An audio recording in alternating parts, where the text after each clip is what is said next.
Good morning, one and all present over. This is Anil Satyajit with Robin Bala on behalf of Kendra Vidyalaya number 3 Bhubaneswar going to present National Children's Science Congress. So our topic is Science for Sustainable Living. Our subtopic is Traditional Knowledge for Sustainable Living. Our title is Traditional Knowledge are Useful in Modern Era, and our objective is to give an innovative idea to the society for sustainable living. So let us start.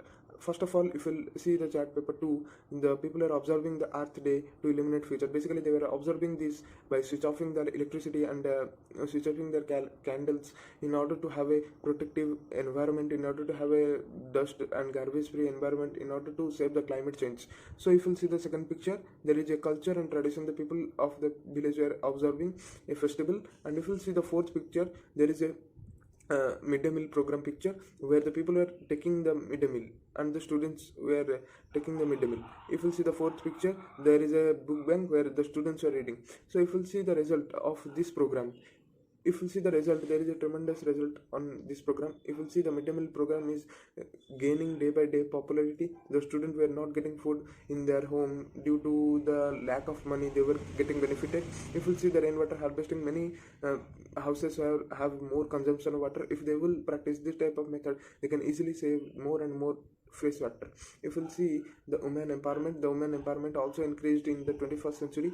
If you see the graph, you can easily observe what is the change in the 21st century. If you see the fourth picture, which shows that there is use of sanitary napkins, which is increased day by day because people are getting aware of the menstruation in the women, and they were getting aware of the sanitary napkin instead of the traditional way. So you can easily from this graph we can say that the people are getting literate day by day. From this, we can conclude that the innovation of sociality should be increased. The people should be given equality whether it is a male or female or a transgender.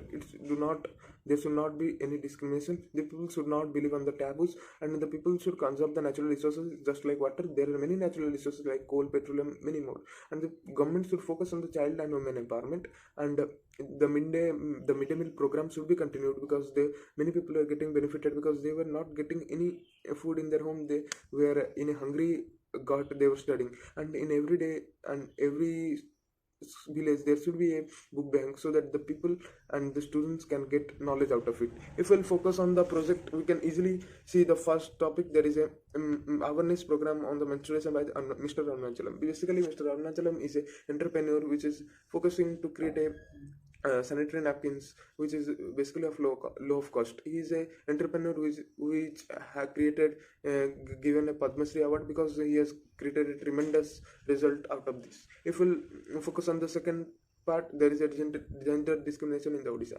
Basically, people of the Odisha were some people are not aware there should be a transgender, there should be a woman, there should be a man. So they were creating the discrimination between all the genders. So our main objective as a science student, we should not create any discrimination. We should basically focus on the knowledge part.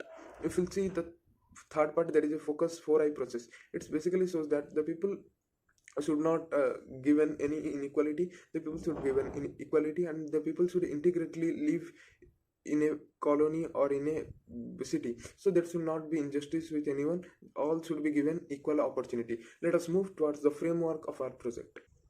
If you see the framework of our project, you can easily see that some state have ecological and economical society. So in order to fulfill their social need, they need to approach a strategic technique in order to fulfill their need in a cultural way. So if you see the scope of this sub-theme, basically would satisfy many social innovation. If you see, first is family kindship, second is spirituality, third is leisure, environment, safety, transportation, mobility, economic safety, learning, health and well-being, home, shelter, social relationship, community, and work career. So basically these were the something we can basically focus, and some needs were there because some people are starving from food, some were not getting the clothes, some were not getting the shelter, some were not getting the livelihood, they unable to earn the money, some were not getting the health facility, some were not getting education also, some were not getting the communication facility, some were not getting the transportation. So as a science student, we need to work upon this aspect because every aspect has different innovative idea. If we focus on this aspect, we can get many innovative idea.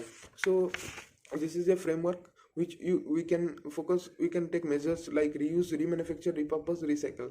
By this we can use these methods in order to fulfill the requirement in food domain, in clothing, in shelter, in infrastructure, in education, in employment. So it's a very much innovative idea we should focus. Finally we came to a conclusion that is social innovation movement, it's a defining impulse. So because in a social innovation the people are practicing different type of movement. The different people have different ambition. Some people have money as ambition, some people have food as ambition, some have education. So different aspect of and different need of the people should be fulfilled, and minimalistic and maximalistic understanding of the social innovation movement should be done, and we should focus on every aspect of the people so that we can make our society a strong scientific way. So basically I have some problems and I have created some solution for it. If you'll see, the social entrepreneurs may drive social innovation. So basically social entrepreneurs should be widespread, and it should be given some ideas to work upon it, and government should give some money and financial way to grow. Because as you see Mr. Arunchalam, how he created a sanitary napkin, so that so social innovation should be continued, because if will not continue then our society will be not be so developed in order to capable of any scientific changes. And there should be innovation in our society, that is for sustainable future. We should not waste any natural resource just like coal, water. We should always try to conserve with the intellectual property we have. We should capture, we should analyze the rate, and we should provide to the different people who do not get that resource. So just like food, we can provide the water, we can provide the coal, we can provide the petroleum. So we should not waste. That is a problem, and I got the solution for it. If I'll see the survey report I have done, there is a gender discrimination in workplace, but in nowadays it decreased a lot, and most people and the youth basically were jobless nowadays. So the children were mostly depending on the parents. So it should be done just like the children should be educated, just creating a book bank, just creating a midday meal, so that the poor people who are not getting meals should be educated. And if you see, most people in the living in the cities and towns were educated, so village people are not getting facilities of that. If you see village, the midday meal program nowadays increased, and most of the village the equal opportunity for the girls and boys were gained. So at last I would express my special thanks and gratitude to my teacher, Mrs. Indrani Mitra, TGT Physics. Also, I would like to express my gratitude and thanks to our Vice Principal Sir, Sri Saroj Kumar Das. That's all for today's National Children's Science Congress. Thank you. Have a nice day ahead.